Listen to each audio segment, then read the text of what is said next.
민수기 11장 31절부터 34절까지 말씀 함께 보도록 하겠습니다. 자, 제가 한 절 읽고 여러분들이 한 절 읽고 함께 교독하도록 하겠습니다. 주님께서 바람을 일으키셨다. 주님께서 바다 쪽에서 메추라기를 몰아 진을 빙 둘러 이쪽으로 하룻길 될 만한 지역에 떨어뜨리시어 땅 위로 두 자쯤 쌓이게 하셨다. 32절 시작.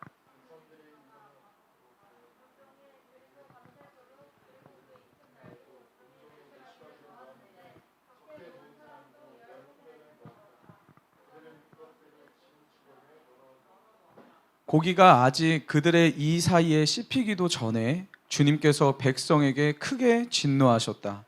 주님께서는 백성을 그 극심한 재앙으로 치셨다.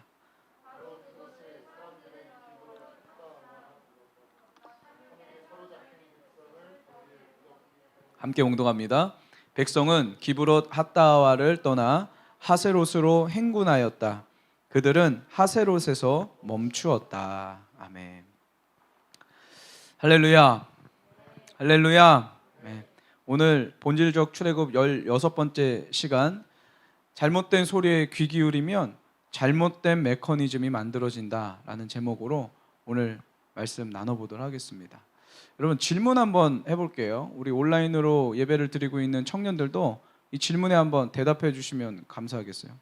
지난주 설교 제목이 뭐였게요? 빨리 채팅으로 올려주시면 됩니다.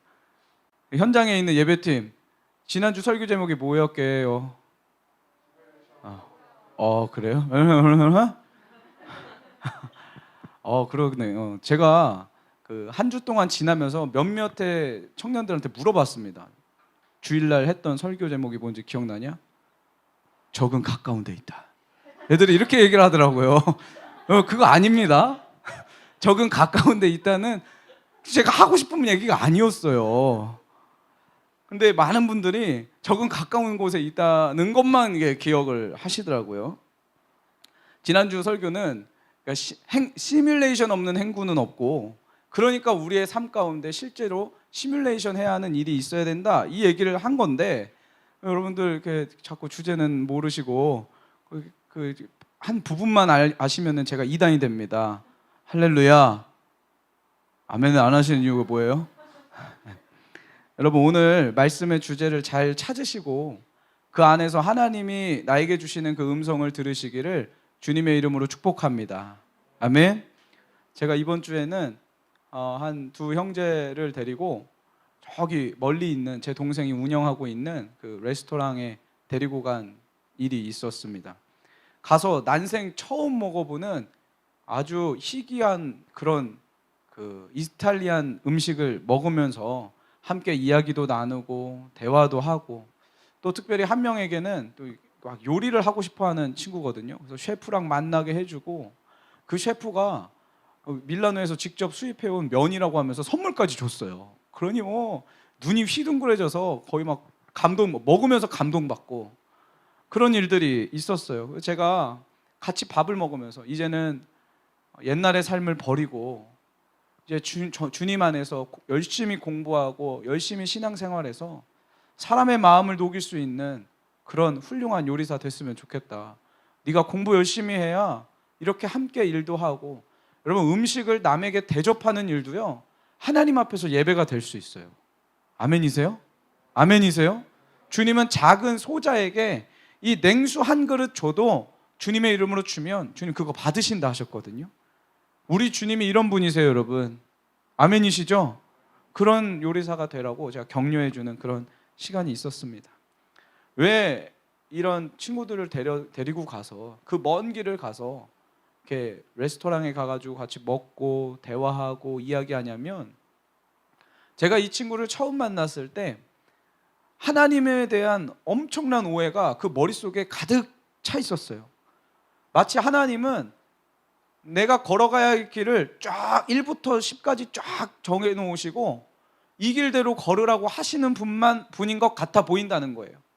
이 길에서 조금만 어긋나면 나를 때리시는 분, 이 길에서 조금만 내가 다른 생각만 하면은 나에게 심판하고, 너 임마 그 길로 가면 안 된다고 나를 혼내시고 때리시는, 정죄하시는 그런 하나님으로만 인식하고 있더라고요. 아빠가 나는 이거 하고 싶은데 아빠가 저거 하래요. 엄마한테 물어보니까 엄마도 아빠 말 들으래요. 아니 목사님, 하나님은 내 의견에 전혀 관심이 없으신 것 같아요. 내가 이루고 싶은 꿈, 내가 하고 싶은 거에는 전혀 관심이 없으시고 오로지 그냥 이기적으로 하나님이 원하시는 것만 나에게 자꾸 강요하시는 것 같아 보여요. 난 이런 하나님 믿을 수가 없어요 하며 저에게 자기 속 안에 있는 그런 상처와 하나님에 대한 오해를 막 쏟아놓던 그런 청년이었습니다. 그래서 제가 그런 분 아니라고, 우리 하나님은 그런 하나님이 아니시라고 하면서 좋은 길로, 바른 길로 인도하고 있는 과정 중이기 때문에 제가 그 친구를 데리고 이렇게 레스토랑을, 저 멀리 있는 레스토랑까지 가게 된 거죠. 여러분, 우리가 때론 살다 보면 현실과 상황을 보면 하나님이 정말 나의 삶에 관심이 없는 것 같아 보일 때가 있어요. 하나님은 자신의 말만 안 들으면 아주 사정없이 심판하시고 벌을 주시는 그런 폭군 같아 보일 때가 있더라는 거죠. 그러나 여러분 깨달으세요. 우리가 느끼고 우리가 생각하는 모든 이성의 결론이 완벽한 것은 아닙니다. 여러분들이 느끼는 감정이 그게 완벽한 건 아니라는 거예요. 우리가 생각하는 하나님은 이런 분이실 거야 라고 하는 우리의 추측이 늘 맞는 것은 아니더라는 겁니다. 예를 한번 들어볼게요. 어떤 일이 있었냐면 어제 제가 매주 토요일 날 오후 4시가 되면은 리더들과 모여서 리더 모임을 합니다. 리더들 언제라고요? 매주 토요일 4시입니다. 할렐루야. 잘 깨달으세요.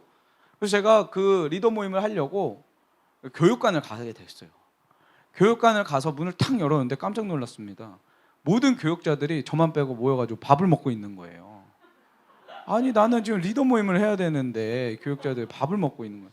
근데 다른 건 괜찮습니다.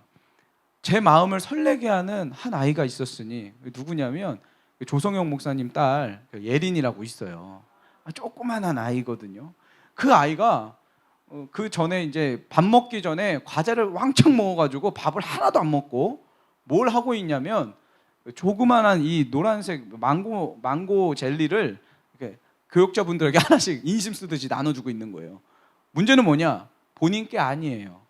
본인 게 아니고 주간호 목사님 건데, 주간호 목사님 책상에 막 달려가서 하나를 가지고 와가지고 하나 주고, 그리고 막 또 달려가가지고 거기 있는 거 빼와가지고 또 한 명에게 주고. 이게 예린이가 저를 잘 몰라요. 저는 이제 예린이 뱃속에 있을 때 많이 봤고요.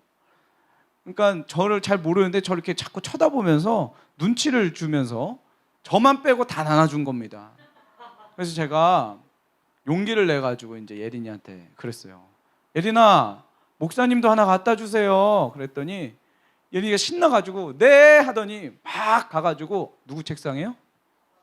네, 주간호 목사님 책상에 가서 그걸 가지고 저한테 와서 딱 주는 겁니다. 줄 때 제가 뭐라 그랬냐면, 목사님은 2개 주세요 그랬어요. 그랬더니 이 아이가 네 하더니 가는 거예요 또. 근데 문제는 뭐였냐면 자기 손에 2개가 있는데 그 2개 중에 하나를 주면 되잖아요. 또 주간호 목사님 책상으로 가는 겁니다. 그랬더니 이제 주간호 목사님은 막 젤리를 숨기고 이빨 썩어서 안 돼요 하면서 막 계속 아이한테 그렇게 주입을 시키고 있더라고요. 이 아이는 또 와가지고 순수해서 이빨 썩어서 안 돼요 저한테 얘기하는 거예요.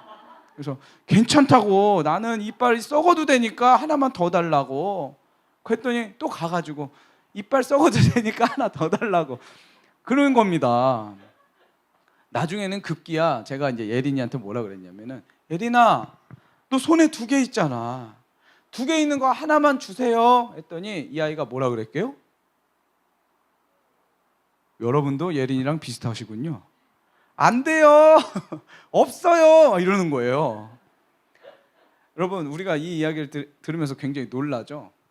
자 보세요, 여기까지만 얘기할 거예요. 우리의 모습이 이 예린이와 같은 어린아이의 모습일 수 있다라는 거예요. 이 아이가 느끼는 감정을 한번 생각해 보세요. 이 망고 젤리 2개에 행복해하는 이 아이의 감정을 한번 생각해 보라고요. 아마 그 젤리를 손에 쥐는 순간 그 젤리가 따뜻해지는지도 모르고 이 아이는 온 세상을 다 가진 것 같은 그 흥분과 그 행복감과 만족감이 있을 거란 말이죠.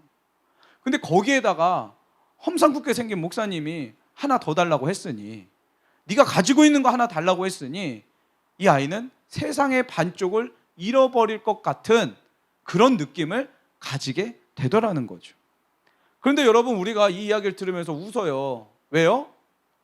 김산성 목사가 젤리를 원해서 예린이한테 달라고 했을까요?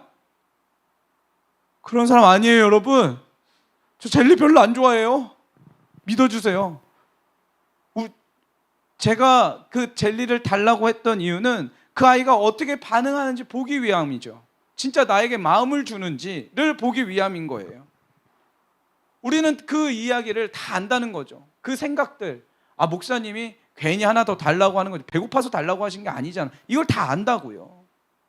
이와 마찬가지예요, 여러분. 광야를 걸어가며 물이 없으면 목마를 수 있습니다. 그렇죠? 우리가 느끼는 감정은 목마름이에요.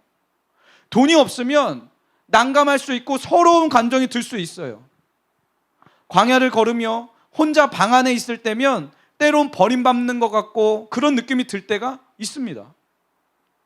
때론 먹을 것이라도 나 잘 먹고 싶다, 아, 고기 먹고 싶다, 이런 감정과 느낌이 들 수 있어요. 그러나 여러분, 깨달으세요. 내가 느끼는 감정이 전부가 아니라는 거예요. 그 상황과 환경 속에서 주님이 원하시는 고백이 있다라는 겁니다. 그 광야의 시즌 속에 주님이 듣고 싶어 하시는 그 입술의 고백과 그 마음의 고백이 있다라는 거예요. 이런 측면 속에서 오늘 본문은 굉장히 중요한 사건 중에 하나입니다. 나중에 이 광야 생활이 다 끝나갈 시점에 모세가 이스라엘 백성들에게 마지막 설교를 하면서 이런 이야기를 해요. 이거 기억해야 된다 너희들 하면서 이런 이야기를 해요. 신명기 9장 22절 한번 볼게요. 신명기 9장 22절 읽어볼게요. 시작. 신명기 9장 22절 시작. 당신들은 다베라와 마사와 기브롯 핫다와에서도 주님을 노엽게 하였습니다. 자, 보세요. 이 모세의 마지막 설교에서 지금 기억을 하래요. 무슨 기억을 하라 그래요? 다베라 사건을 기억하고 마사 사건을 기억하고 기브롯 핫다와 사건을 기억하래요.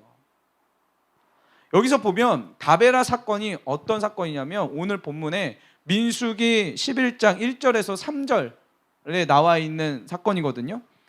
하나님이 들으시는 앞에서 심하게 불평했대요.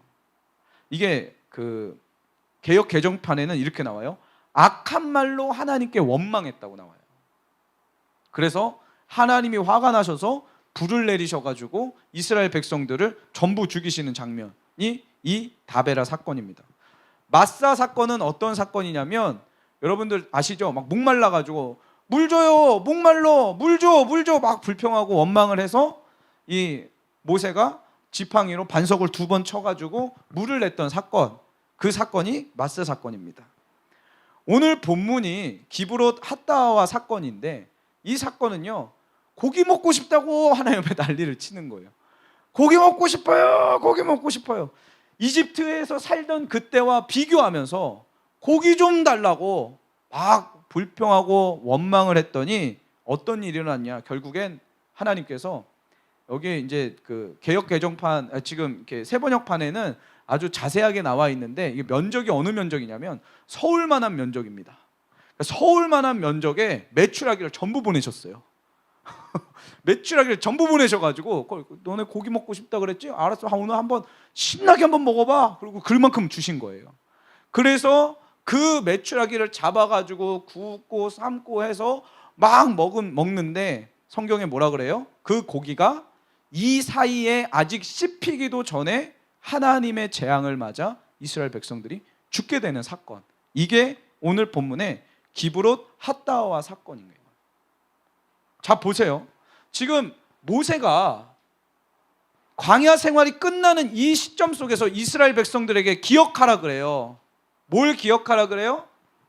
다베라 사건과 마사 사건과 기브롯 핫다 사건을 기억하라고 합니다. 전부 하나님의 진노를 맞아 죽은 그 사건을 기억하래요. 실패의 순간들을 기억하래요. 왜 그때 실패했었는지, 왜 그때 그렇게 수많은 사람들이 하나님의 재앙을 맞아 죽어야만 했었는지, 우리 하나님은 무엇을 싫어하시는 분인지를 기억하라는 말이죠. 여러분, 오늘 우리가 가지고 있는 모든 생각과 신앙의 관념 속에 잘못된 것이 드러나면 예수님의 이름으로 그 모든 신앙의 관념을 부수시길 소원합니다. 아멘. 우리는 실패를 통해 하나님을 배워야 돼요. 제가 오늘 본문 말씀을 묵상하면서 깨달아진 것이 하나 있습니다. 그것이 무엇이냐면 오늘 말씀의 제목이에요. 잘못된 소리를 귀 기울이면 잘못된 메커니즘이 만들어진다는 거예요. 오늘 본문의 그 기브롯 핫다와에서 고기 먹고 싶다고 불평하며 하나님을 원망했던 이 사건의 발단은 이러했습니다. 성경을 한번 볼게요. 민수기 11장 4절에서 6절인데요. 자, 한번 읽어보겠습니다. 시작. 이스라엘 자손 가운데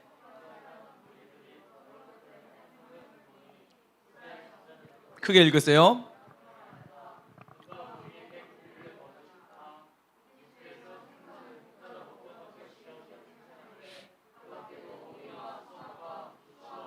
마늘이 눈에 선한데 이제 우리 눈에 보이는 것이라고는 이 만나밖에 없으니 입맛마저 떨어졌다. 자, 보세요.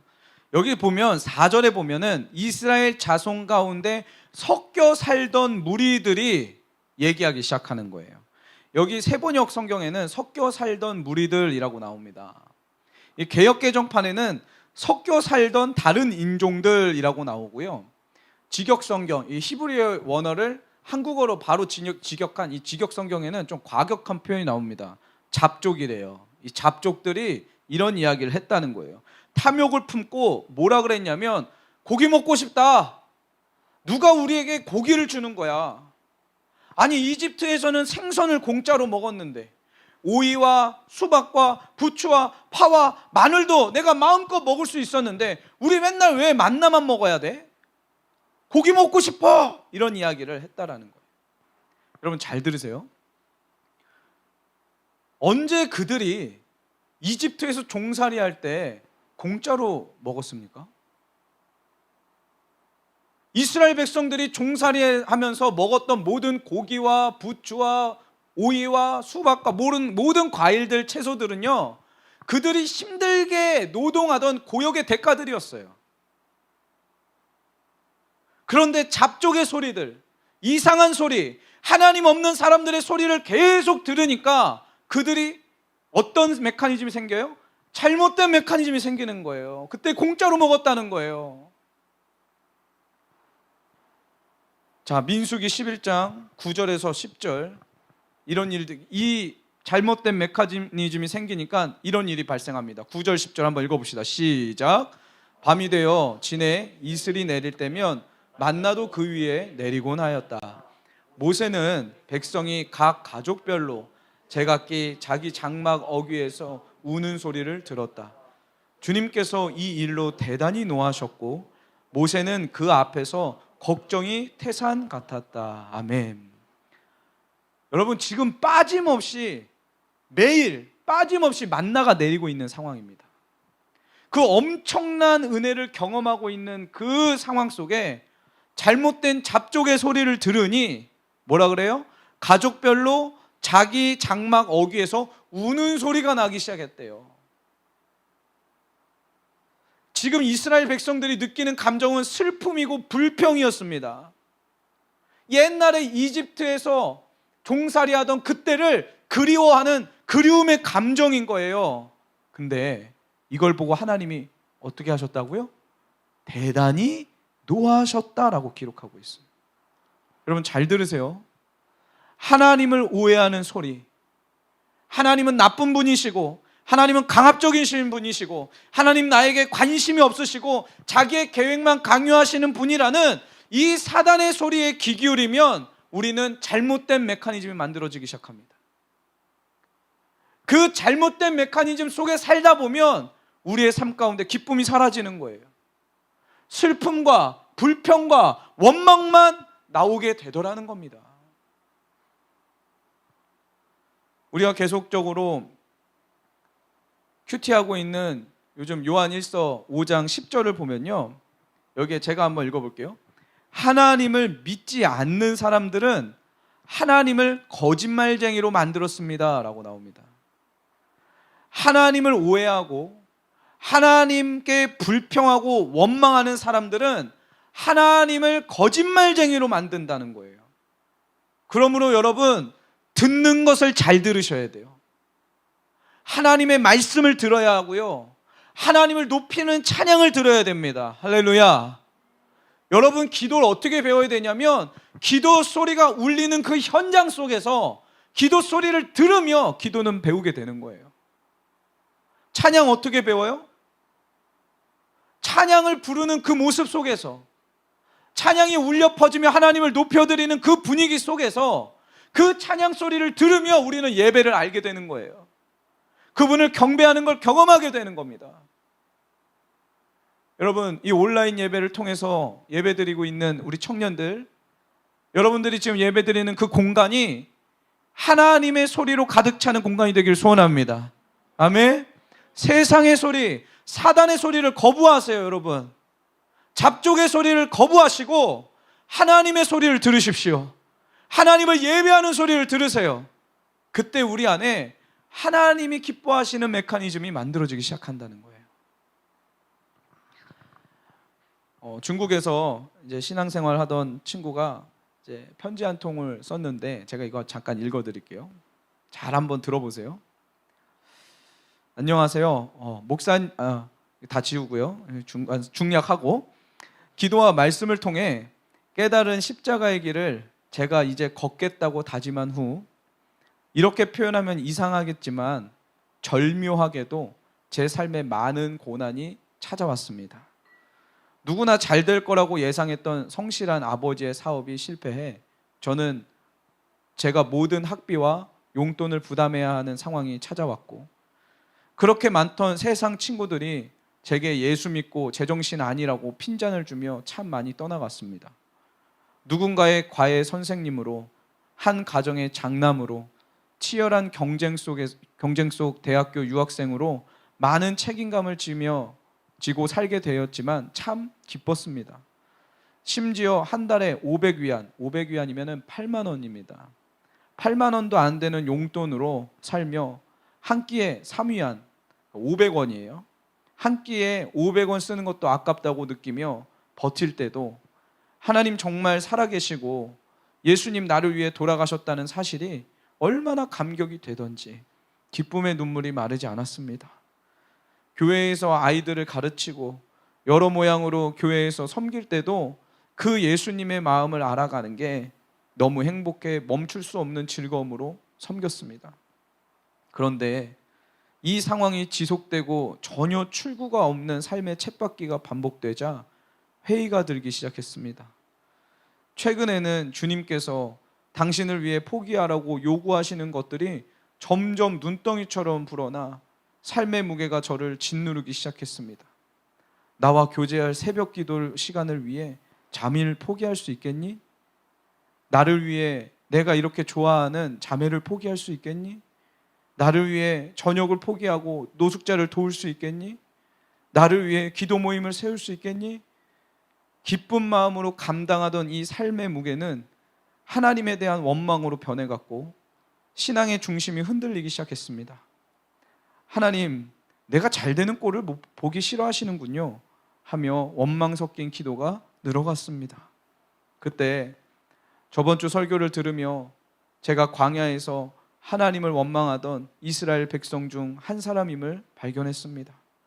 출애굽의 은혜, 홍해의 기적을 망각한 채 광야에서의 삶을 불평하던 이스라엘 백성이 바로 제 모습이었습니다. 그리고 제 마음속 원망과 좌절은 내 중심에 사랑이 없기 때문임을 발견했습니다. 저는 주님을 적당히 좋아했지 사랑하지 못했습니다. 사랑치 못한 모든 것은 삶의 무게가 된다고 누군가 제게 말해 주었습니다. 정말 제게 필요한 말이었습니다. 더 주님 사랑 알고 그 사랑에 기대어 저도 주님 사랑하고 싶습니다. 다시 기꺼이 주님 위해서 내 자아를 포기하고 더 그 길을 걸어가 마침내는 내 목숨도 아끼지 않는 사랑의 마음으로 나아가고 싶습니다. 여러분, 이처럼 하나님에 대한 그 오해가 한번 시작되기 시작하면요, 그 오해는 걷잡을 수 없을 정도로 번져가기 시작합니다. 그리고 이제는 내가 하나님을 판단하고, 이제는 하나님을 내 마음대로 심판하고, 내가 평가하고 그분에게 불평과 원망을 쏟아놓기 시작한다는 거예요. 여러분, 이 설교를 들으면서 혹시 여러분 마음 가운데 내가 만약에 하나님을 만나지 않았으면 나 이런 고민하지 않을 거야 라고 생각하고 계시는 분들 계세요? 혹시 내가 하나님을 만나지 않았다면 나 이렇게는 살지 않을 거야 라고 생각하시면서 옛날의 삶, 하나님 없던 삶을 동경하고 그때를 그리워하고 계신 분 계십니까? 내가 만약 하나님을 몰랐다면 나 이런 일들 겪지 않을 거야 라고 생각하며 자꾸 하나님 없는 사람들을 동경하고 부러워하시는 분 계세요? 잘 들으세요, 여러분. 지금 여러분들은 사단의 공격을 받고 있는 거예요. 듣지 말아야 할 소리를 들으며 불평과 원망의 씨앗을 그 마음에서 지금 키워내고 있다라는 거죠. 제가 이번 주에 그 생일이었습니다. 저에게 생일 메시지 안 보내신 분들 기억하고 있겠어요? 생일이다 보니까 늘 연락이 끊어졌던 친구들에게도 연락이 많이 오게 됩니다. 근데 그 중에 어떤 한 청년이 제 마음에 다 걸리기 시작했어요. 그래서 웬만하면은 이렇게 이모티콘을 보내주든지 기프티콘을 보내주잖아요. 이모티콘도 안 보내주고 기프티콘도 안 보내주는 불쌍한 친구들이 있는 거예요. 그래서 그런 친구들과 함께 이야기를 하면서 제가 이런저런 생각을 했습니다. 한 친구가 저에게 메시지를 보내는데 저는 너무 궁금한 거예요. 몇 년 만에 연락이 되니까. 그래서 너 지금 한국에 있니? 중국에 있니? 미국에 있니? 어디 있니? 이렇게 막 물어보고 지금 한국에 나와 있다라는 겁니다. 그동안 어떻게 지냈어? 목사님 얼마나 너 보고 싶었는데 잘 지냈니? 했더니 이 아이가 뭐라 그러냐면 목사님, 나 같은 것에도 그렇게 관심을 쏟아주세요? 저 엉망으로 살아요. 저 하나님 떠나 살아요. 그러더라고요. 왜 또 무슨 일이 있었길래 그래? 아마 이 영상을 보고 이 예배를 드리고 있을 것 같은데 그 아이가 그렇게 얘기하는 순간 제 마음이 무거워지기 시작하는 겁니다. 어떤 일이 있었을까 도대체? 제가 마침 그 찬양 인도였는데 그게 녹화로 바뀌면서 그 현장 예배 시간이 딱 남았어요.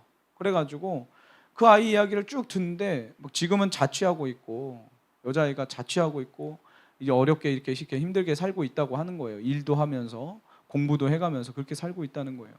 그래서 제가 안 되겠다. 하나님이 지금 나에게 내 마음을 요동치셔서 이 아이를 만나라고 말씀하시는구나 해서 제가 물어봤습니다. 너 주소 어디니? 내가 지금 당장 달려갈게. 목사님, 눈이 너무 많이 와서 미끄러워요. 괜찮아. 하면서 이제 제가 그 간사들한테 전화를 했어요. 여자아이 혼자 자취하는데 제가 혼자 갈 수는 없잖아요. 갈 수 있나요? 그럴 수는 없잖아요. 그래서 제가 간사들한테 전화해서 여보세요, 너 뭐하니? 지금 퇴근하려고 합니다. 그래, 빨리 퇴근하고 다시 출근해. 그래서 불렀어요. 우리 간사들을 불러가지고 어디 가는 줄도 모르고 이 간사들은 이제 저와 함께 가는 거죠. 바로 제 아내한테 전화해서 지금 뭐 하느냐고. 우리 그 엄마가 준 마른 반찬들 있잖냐. 다 챙겨라 다. 다 챙기고 우리 집에 있는 거 좀 털자. 그래서 그 한 청년이 지금 그 자취하고 있다는데 거기 밥 해먹기 얼마나 힘들겠냐고. 내가 가야 될 것 같다고 해서 간사들과 함께 그 반찬들을 다 얻어가지고 그 친구 집으로 갔습니다. 가서 이런저런 이야기를 하는데 그동안에 몇 년 동안 있었던 이야기를 그 짧은 시간 안에 다 저한테 할 수는 없었겠죠. 그런데 그 청년이 가지고 있던 이 생각의 실타래와 고리들이 뭐냐면 한마디로 이거예요. 내가 그렇게 힘들 때, 내가 가장 힘들 때 왜 하나님은 가만히 계셨냐는 거예요. 왜 그렇게 하나님은 나를 차갑게 대하시고 나를 외면하시고 침묵하셨냐 이거예요. 내가 그렇게 기도하면, 내가 그나마 그렇게 눈물 흘렸으면 하나님을 찾았는데 왜 하나님은 가만히 계셨냐 이거예요. 이 문제가 해결이 안 되니까, 답변이 해결이 안 되니까 제 앞에 막 울고 불고 소리치고 난리가 났습니다. 제가 그 이야기를 들으면서 저도 모르겠어요. 왜 그때 하나님이 그 아이에게 말씀하시지 않았는지 저도 잘 모르겠어요. 근데 이 이야기가 그 청년의만 이야기입니까? 우리도 그런 것들이 있잖아요. 우리도 신앙생활을 하다 보면 왜 하필 내 삶 가운데 그런 상처를 받아야만 했는지, 왜 내가 그렇게 열심히 기도했는데 하나님은 그 기도를 안 들어주셨던 건지, 제 인생에도 그런 게 있거든요. 그렇게 너무 많잖아요. 그래서 제가 나도 잘 몰라. 근데 우리 하나님은, 내가 분명한 거 한 가지, 우리 하나님은 그런 침묵 속에도 일하시는 분이죠. 우리가 다 알 수 없지만 그분은 살아계셔. 제가 할 수 있는 건 이거 하나였어요. 그리고 같이 뭐 먹고 싶니 해서 일식 먹고 싶다 그래가지고 그거 시켜서 같이 먹고 재밌는 시간, 행복한 시간을 보내고 돌아오면서 제가 기도하기 시작했습니다. 하나님, 그 아이가 정말 주님을 다시 만나게 해주십시오. 그 아이 마음 가운데 있는 모든 잘못된 이 메커니즘들이 부서지고 하나님을 경험하게 해주십시오. 제가 기도하는데요, 우리 하나님이 저에게 너무나도 선명하게 십자가에 대해서 다시 조명해 주시는 거예요. 하나님 그때 왜 그러셨어요?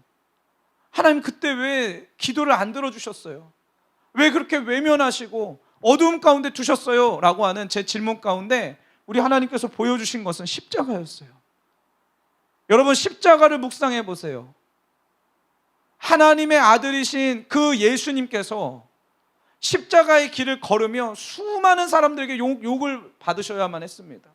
채찍질을 당해야 됐고요, 비난과 조롱과 침뱉음을 당하며 그분은 십자가에서 모진 고통을 다 당하셨어요. 그때 예수님께서 하나님께 뭐라고 기도하는지 아세요? 엘리 엘리 라마 사박다니. 무슨 뜻이에요 이거? 나의 하나님, 하나님 왜 나를 버리세요? 라고 말하는 거예요. 하나님의 아들이신 그분이 하나님의 일을 하면서 하나님 앞에 철저하게 버림받고 철저하게 거절당한 사건이 예수님의 그 십자가 사건인 거예요. 예수님 편에서는 하나님이 답변도 안 주셨어요. 위로도 안 해주셨어요. 함께 해주시는 그 임재도 없었어요. 그 단절감이 우리 예수님은 너무 힘드셨던 거예요. 그래서 엘리 엘리 라마 사박단이라고 외치시잖아요. 예수님 편에서 가장 차가운 기억과 철저하게 버려진 그 경험이 그 십자가 사건입니다. 그런데 여러분, 우리는 알잖아요. 그 십자가 사건을 통해서 저와 여러분들이 구원받을 수 있는 길이 열려진 거예요. 아멘이십니까? 우리 예수님 편에서는 그 차가웠던 기억이, 우리 예수님 편에서는 철저하게 거절당했던 그 기억이, 그 십자가 사건이 우리에게 있어서는 없어서도 안 될 구원의 문을 여는 그 열쇠가 됐다 이 말입니다. 할렐루야, 할렐루야. 우리 하나님은요, 나에게 침묵하셔도 일하시는 분이에요. 우리 하나님 아버지는 나를 때론 나에게 거절감을 줄 때도 있지만 그분은 여전히 일하시는 분이시라 이 말입니다. 기억하세요 여러분. 이해가 안 되는 하나님의 침묵과 하나님의 외면을 경험해 보셨습니까? 우리는 다 알지 못하지만 그 경험을 통해서 우리가 믿음의 고백을 주님께 드려야 돼요. 하나님, 내 눈에 다 보이지 않아도, 내가 다 느껴지지 않아도 당신은 일하고 계십니다. 여전히 일하시는 당신을 내가 신뢰합니다. 여러분, 오늘 우리 안에 있는 이 잘못된 메커니즘들이 무엇입니까? 제가 말씀을 묵상하면서 오늘 이 시대의 청년들에게 던지고 싶은 메시지가 있어요. 뭐냐면, 청년들, 왜 우리가 하나님께 올인하지 못합니까? 코로나로 비대면 예배 드리면서 현장에 너무 가고 싶어요, 교회 가서 예배 드리고 싶어요, 예배 드리고 싶어 죽겠어요 라는 말은 하는데 왜 산에 안 올라가세요? 기도 말라 죽겠어요 라고 하는데 왜 산에 올라가서 기도하시면 되는데 왜 안 하세요? 왜 그럴까요? 왜 그렇게 헌신하지 않으십니까? 섬기라는 말을 들으면 왜 그게 부담으로 와닿는 거죠? 지금 우리가 뭔가 잘못되어 있는 거예요. 지금 우리가 뭔가 잘못되고 있다고요. 주님의 말씀에 순종해 보겠다고, 주님을 사랑하겠다고 시작한 일인데 왜 그렇게 계산을 하고 계세요? 왜 그렇게 헌신하지 못하고 있는 거죠? 하나님이 나의 길을 열어주시는 분이라고 믿는다면서 왜 그렇게 염려하고 있고, 왜 그렇게 걱정하고 있고, 하나님의 말씀에 순종하는 일은 왜 뒷전으로 밀어놓고 있는 거죠? 우리는 지금 잘못된 메커니즘 속에 살고 있기 때문에 그래요. 여러분, 오늘 우리 안에 있는 모든 잘못된 메커니즘과 그 잘못된 잡족의 소리가 부서지기를 소원합니다. 아멘. 하나님을 오해하고 있던 모든 마음들이, 하나님 없이 사는 게 더 나을 것 같아 보이는 모든 사단의 시각들이 오늘 예수님의 이름으로 전부 끊어지기를 소원합니다. 아멘. 오늘 한 이야기하고 제가 말씀을 마치도록 할게요. 저는 평생 PK로서 살아왔습니다. PK가 뭔지 아십니까? 패스터 키즈라 그래가지고 목사님 자녀로 저는 이 땅에서 태어나가지고 살았습니다. 제가 기독교를 선택한 게 아니에요. 기독교가 저를 선택해가지고 참 힘들었습니다. 여러분, 주말에 가족들과 함께 여행 가신 적 있으시죠? 저는 여행이 뭐지? 이렇게 생각할 정도로 저희는 주말이 없었어요. 주말이 더 바쁜 날이죠. 저는 학교 간 날보다 교회 간 날이 더 많습니다. 왜냐하면 저희 집은 교회와 집이 바로 옆에 있었거든요. 그러니까 교회 안에 방 한 칸이 저희 집이었어요. 그 조그만 방 한 칸에 내 가족이 다 같이 살았으니까요. 많은 사람들이 토요일도 교회 가고 주일도 교회 가고 수요일도 가고 금요일도 가요. 저는 매일 갔어요. 매일 가면서 왜 그렇게 살아야만 하는지 몰랐습니다. 주일만 되면 우리 가족이 사는 그 방이 유치부실로 바뀌어요. 잠옷실로 바뀌고. 그럼 어떻게 되는 줄 아세요? 내 물건이 자꾸 사라져요. 내 건데 우리 엄마는 와서 나눠주래요. 내 건데 양보하래요. 이게 어렸을 때는 이해가 안 되는 거죠. 양보 안 하면 매 맞는 분위기, 말씀을 안 읽으면 밥을 안 주는 분위기, 이런 분위기 속에서 제가 살아왔습니다. 평생에 어린 나이 때부터 양보하는 걸 배워야 했고, 섬기는 걸 배워야만 했고, 뭐 복사해오라면 복사해오고, 뭐 만들어 오라 그러면 만들어 오고. 제가 여름 성경학교 대상자인데 저는 스텝으로 일하고 있는 거예요. 이런 일들을 평생을 해왔어요. 그러다가 제 삶에 큰 존재적인 문제 앞에 서는 날이 있었습니다. 그게 무엇이냐면, 시간이 많이 가서 제가 다 말씀은 못 드리겠는데 저희 아버지가 돌아가시는 일이 있었어요. 고등학교 3학년 때였습니다. 한국에서 고3이면 굉장히 중요한 때입니다. 저희 아버지가 언제 돌아가셨냐면 제가 수능 보기 딱 10일 전에 돌아가셨어요. 저는 병간호를 해야 했고 학교 못 가고 병원에서 아버지를 섬기며 아버지 병간호를 하며 저는 그렇게 살아야만 했습니다. 그러다가 아버지가 돌아가시니까 현타가 오기 시작하는 거예요. 목회자 가정에 목회자가 없어지면 어떻게 되는 줄 아세요? 아버지와 저는 별로 관계가 안 좋았어요. 제가 아버지 별로 싫어했고 아버지는 저를 굉장히 힘들어 하셨고 늘 반항기 많은 사춘기의 아들이라고 생각하셨고, 저에게는 면밀하게 꿈이 있었는데 자꾸 우리 아버지가 제 인생을 주님께 바쳤다고 하니까 제가 너무 화가 나는 겁니다. 왜 내 인생을 아빠 마음대로 바치지? 그러니까 그런 것들이 너무 이해가 안 되는 거예요. 하나님은 자기의 길을 자기 마음대로 계획해 놓으시고 거기에 자꾸 나를 껴맞추려고 하시는 분으로밖에 저는 그렇게밖에 인식이 안 되는 거예요. 나는 자유도 없고 어려서부터 여행도 한번 못 가고 나 왜 이렇게 살아야 하나 라는 생각 속에 늘 인생의 문제가, 그 생각의 고리가, 실타래가 풀리지가 않았어요. 아버지가 돌아가시고 나니까요, 그렇게 없었으면 했던 그 우리 아버지가 진짜 실제로 없어지니까 어떤 일이 일어난 줄 아세요? 현실이 보이기 시작해요. 제가 장남이다 보니까 돈을 벌어서 엄마를 먹여 살려야 하고 내 동생 학교 보내야만 하는 그런 현실이 저에게 오기 시작했어요.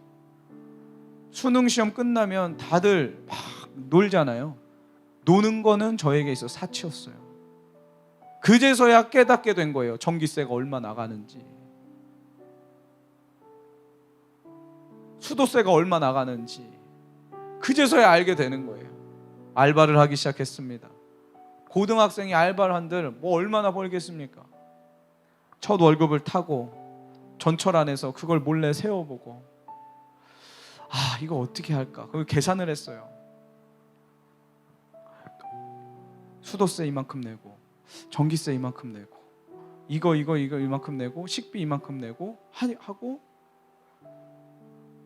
적금도 들어야 되는데 적금들 여유는 없고, 이 돈을 가지고 빚을 갚아보자 해봤더니 100년이 넘어도 그 빚을 갚을 수가 없는 거예요. 너무 충격인 거예요, 저에게는. 그럼 나는 하루아침에 아버지 돌아가심으로 말미암아 빚쟁이가 되고 평생 빚 갚으며 사는 인생만 돼야 되는구나 라는 생각에 너무 충격을 받았어요, 제가. 그날 그래도 우리 가족 중에 제일 불쌍한 게 우리 엄마일 것 같아서 제가 엄마한테 가서 그 월급을 몽땅 엄마한테 주면서, 엄마, 내가 첫 월급을 받았어 하고 엄마한테 줬는데 우리 엄마가 그걸 딱 받으시더니 뭐라는 줄 아세요?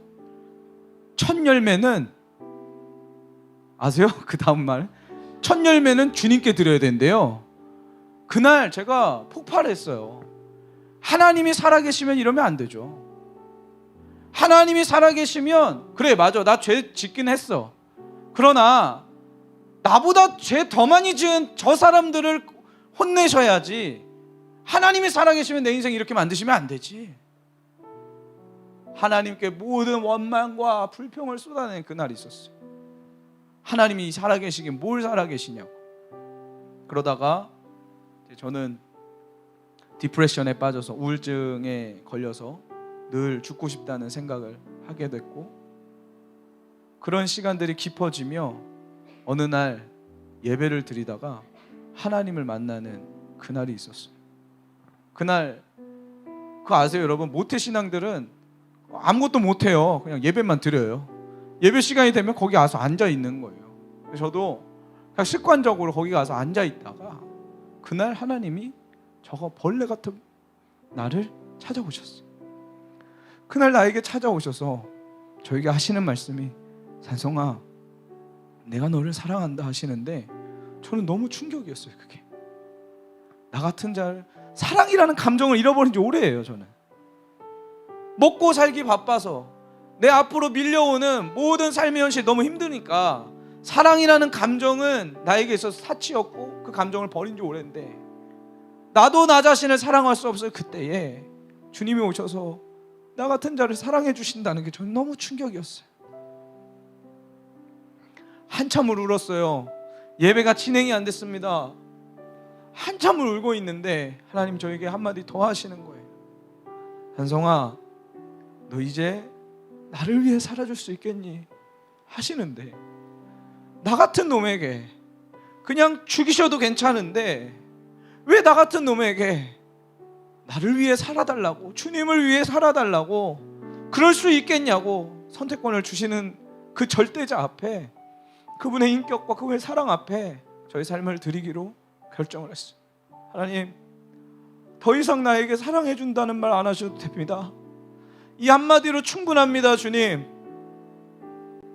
내가 지금까지 살아온 인생보다 앞으로 살아갈 인생이 더 많겠지만 아낌없이 드리겠습니다 하고 저는 그분께 저의 삶을 드렸어요. 여러분, 제가 다 이야기할 수 없지만 청년들 잘 들으세요. 우리가 살아가면서 하나님의 섭리가 이해가 안 되고, 왜 하나님은 나에게 말씀도 안 하시고 침묵만 하고 계시나, 이런 시간이 있을 수가 있습니다. 여러분, 그러나 그렇다고 해도 하나님은 살아계신 분이에요. 하나님은 여전히 나를 사랑하시는 분이라고요. 그분은 나를 위해서 아낌없이 자기의 아들을 십자가에 달려 돌아가시게 하시는, 우리를 너무나도 사랑하시는 그 하나님이시라고요. 여러분, 그 하나님에 대한 모든 오해가 오늘 찬양하며 기도하며 전부 부서지기를 간절히 소망합니다. 아멘이시죠? 아멘이시죠? 오늘 함께 찬양하며 나아가십시다.